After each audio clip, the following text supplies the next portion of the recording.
नमस्कार, जोहार। आज हमारे झारखंड के लिए एक बड़ी खुशी की बात है। बात दरअसल ये है कि राष्ट्रपति चुनाव होने जा रहा है और राष्ट्रपति चुनाव के लिए पक्ष और विपक्ष दोनों ने ही झारखंड को तवज्जो दी है।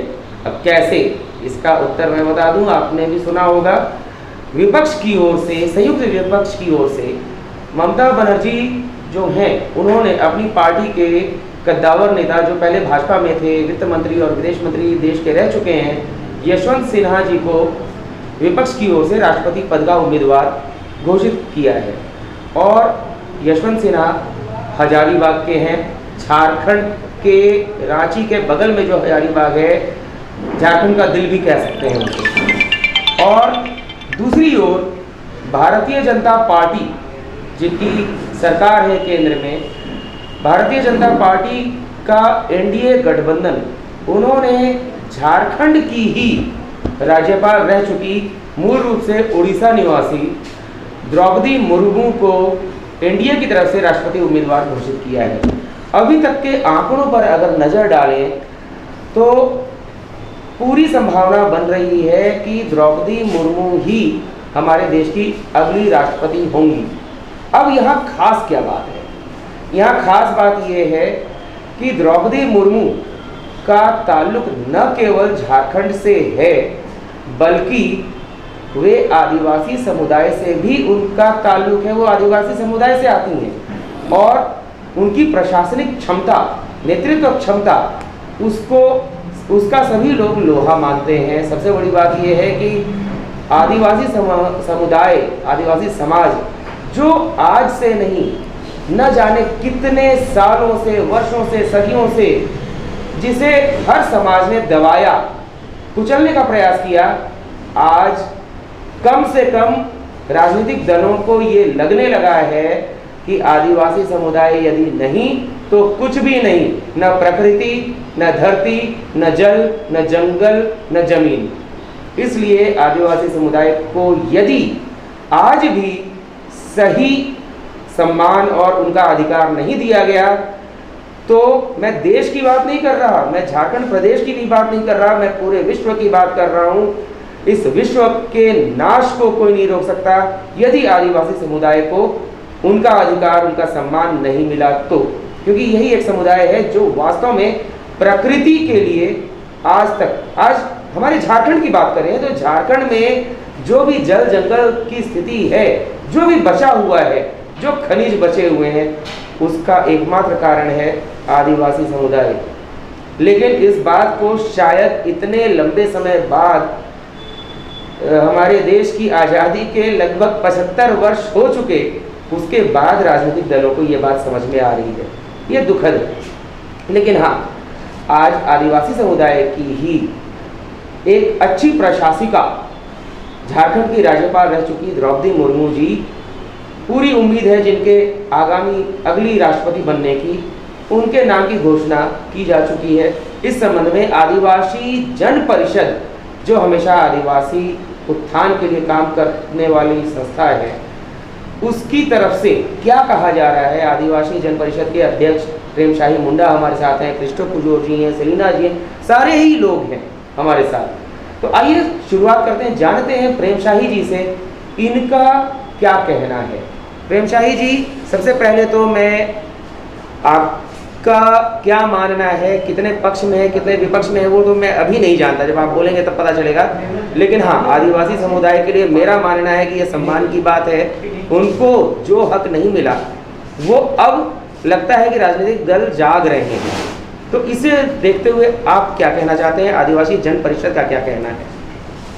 कि आदिवासी जन परिषद का यह कहना है कि अभी जो नेशनल डेमोक्रेटिक अलायंस एनडीए ने जो घोषणा किया है कि देश का प्रमुख, संवैधानिक प्रमुख के पद पर, अर्थात राष्ट्रपति के पद पर श्रीमती द्रौपदी मुर्मू जी को उम्मीदवार बनाया है, इसको लेकर के हम अपने संगठन के लोग, आदिवासी समाज के लोग बहुत खुश हैं और हम ये मानते हैं कि ये बहुत ऐतिहासिक कदम है। क्योंकि 75 वर्ष हो गए आज़ाद भारत के बाद कोई राजनीतिक पार्टी ने चिंतन नहीं किया कि आदिवासी राजपाट चला सकता है, राष्ट्रपति बन सकता है कि नहीं, प्रधानमंत्री बन सकता है कि नहीं, गृह मंत्री बन सकता है कि नहीं। लेकिन वजह जो भी हो, या हम जागरूक हों या तुम जागरूक हो, लेकिन आपको ये आदिवासी समाज में लोहा मनवाया कि आप उम्मीदवार देकर के एक राजनीतिक लगन खींचने का काम किया। मैं आपके माध्यम से कहना चाहता हूँ और अपील करना चाहता हूँ झारखंड मुक्ति मोर्चा सरकार के माननीय मुख्यमंत्री हेमंत सोरेन जी से भी और देश के सभी विपक्ष पॉलिटिकल पार्टियों से, राष्ट्रीय जनता दल हो, कांग्रेस पार्टी हो, तृणमूल कांग्रेस हो, वाम दल के लोग हो, समाजवादी पार्टी, सभी पार्टी के लोग हम निवेदन करना चाहते हैं कि द्रौपदी मुर्मू के नाम पर एक मत हो। ऐसा हुआ तो एक बार जो APJ अब्दुल कलाम जी के समय में NDA ने ही घोषणा किया था और सर्वसम्मति सबको उनको प्रधानमंत्री को राष्ट्रपति घोषणा किया। उसी प्रकार आदिवासियों के हित में, आदिवासी की विरासत को बचाने के लिए, आदिवासी को जागरूकता करने के लिए और देश की पटल पर जो है आगे बढ़ने के लिए राष्ट्रपति पद पर सभी को सहयोग करना चाहिए। धर्म से ऊपर उठ करके, राजनीति से ऊपर उठ करके और विचारधारा से भी ऊपर उठ करके उनको राष्ट्रपति बनाने के लिए आना चाहिए। आपको ऐसा नहीं लगता कि ये केवल एक आदिवासी समुदाय का सम्मान नहीं बल्कि पूरे देश का सम्मान है? मुझे लगता है, मैं आदिवासी हूँ इसलिए मैं नहीं कह रहा हूँ कि आज़ाद भारत के बाद सभी जमात के लोग लगभग कमोवेश राष्ट्रपति बन चुके हैं। हम भी संघर्ष कर रहे हैं, हमारे लोग भी संघर्ष कर रहे हैं, लेकिन प्रमुख पोस्ट पर आदिवासी को नहीं बनाया गया था।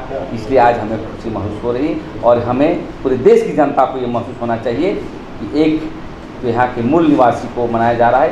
ये बहुत गर्व फख्र की बात होनी चाहिए और इसीलिए कहते हैं कि सभी जो राजनीतिक पार्टी के लोग हैं, विपक्ष के लोग, सब इसको मदद करें और आदिवासियों के राजनीति करने के लिए उनको डेवलप करने का काम करें।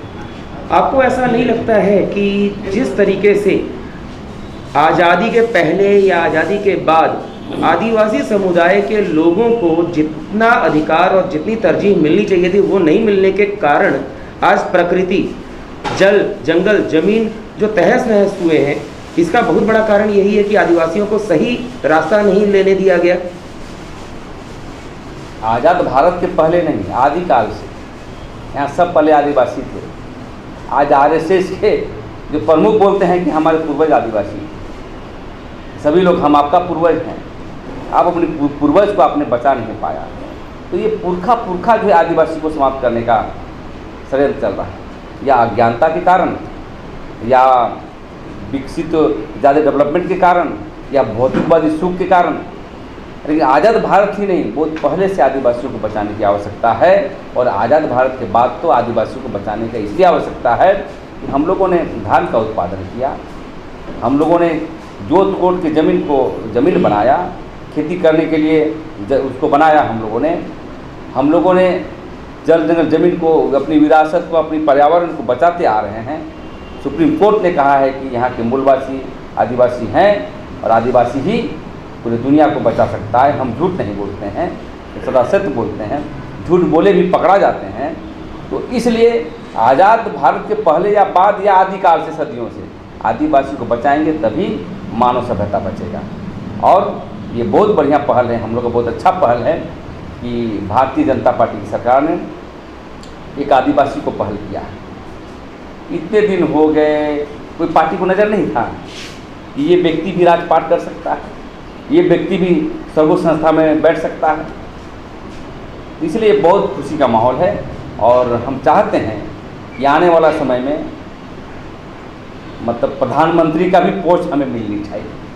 आने वाला समय में जब बात हो तो राष्ट्रपति का तो है ही, प्रधानमंत्री में भी बनाना चाहिए ताकि देश की जितने जातियां हैं, आदिवासी मैंने कहा लगा जितने धर्म है, चाहे हिंदू हो, चाहे मुस्लिम हो, ईसाई हो, चाहे शरणा वाले लोग हो, चाहे आदिवासी धर्म मानने वाले लोग हो, एक बृहद जो है समाज बनाने के लिए आपको आदिवासी को प्रमुख पोस्ट में आपको स्थापित ही करना होगा ताकि देश और मजबूत हो, प्राकृतिक रूप से और आदिवासियत के रूप से मजबूत हो।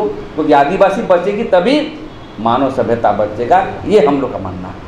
और ये संसार और विश्व भी बचेगा। आप जो विपक्ष के उम्मीदवार, विपक्ष ने उम्मीदवार घोषित कर दिया है अपनी ओर से, क्योंकि विपक्ष अपनी ओर से वॉकओवर नहीं देना चाहता था, तो क्या विपक्ष से ये अपील करेंगे कि अब जिस तरह का उम्मीदवार घोषित किया गया है एनडीए की ओर से, तो विपक्ष अब अपने आप को समेट ले और सर्वसम्मति से द्रौपदी मुर्मू जी के नाम पर मुहर लगाई जाए? हाँ, मैं निवेदन करना चाहता हूँ तो विपक्ष के उम्मीदवार के रूप में जो यशवंत सिन्हा जी का नाम आया है, वो एक IAS ऑफिसर हैं और रांची से भी MLA रह चुके हैं, झारखंड की राजनीति भी कर चुके हैं। मैं उनसे भी अपील करना चाहता हूँ पार्टियों से, उनको जो है नाम वापस ले और एक लोकतंत्र का तगाजा होगा कि वापस लेकर के सर्वसम्मति से द्रौपदी मुर्मू को मदद करें, ताकि जो लोकतंत्र का खूबसूरती है देश में, अनेकता में एकता, सभी धर्म जाति के मानने वाले लोग, एक बहुत बढ़िया संदेश जाएगा। और ये भी लोकतंत्र में मैसेज जाएगा कि देश किसी को भेदभाव नहीं करती, सभी को समान अधिकार से देती, ये मैसेज जाएगा। तो देखा आपने, समझा आपने, क्या सोच है कि जो आज तक नहीं हो सका उसको अब सुधारने की आवश्यकता है, सुधार दिख रहा है। और हम ये उम्मीद करते हैं कि इस नई पहल के साथ ही केवल यहाँ तक ये बात समाप्त ना हो जाए, आगे निरंतर रूप से इस तरह के कदम लगातार उठाए जाते रहें। धीरे धीरे हर व्यक्ति इस बात को समझे कि जो समाज, जो समुदाय अपने लिए नहीं जीता, ये समुदाय अपने लिए कभी नहीं जीता है। ये समुदाय वो है जो प्रकृति को संभालते हुए पूरे विश्व को, हर व्यक्ति को, हर प्राणी को जीवन देने की आस में, जीवन देने के प्रयास में लगा रहता है और आगे बढ़ता है। आज उसी समुदाय को इस तरीके से उपेक्षित कर दिया गया। और जैसा कि आपने सुना, ये आज की बात नहीं है, आज़ादी के पहले की बात नहीं है, आदि काल से ऐसा होता आया है। जिस समुदाय ने चलना सिखाया, ऐसा कहा जा सकता है कि जिस समुदाय ने खेती करना सिखाया, ऐसा कहा जा सकता है कि जिस समुदाय ने लोगों को जल, जंगल, जमीन, प्रकृति के बारे में समझाया, आज उसी समुदाय की उपेक्षा आखिर क्यों और कब तक, क्या कारण है इसका? आज एक पहल हुई है, हम उम्मीद करते हैं कि ये पहल हमेशा हमेशा के लिए आगे बढ़ती रहे, सभी लोग इस विषय को लेकर आगे बढ़ें। आज अपनी इस रिपोर्ट को हम यहीं रोकते हैं।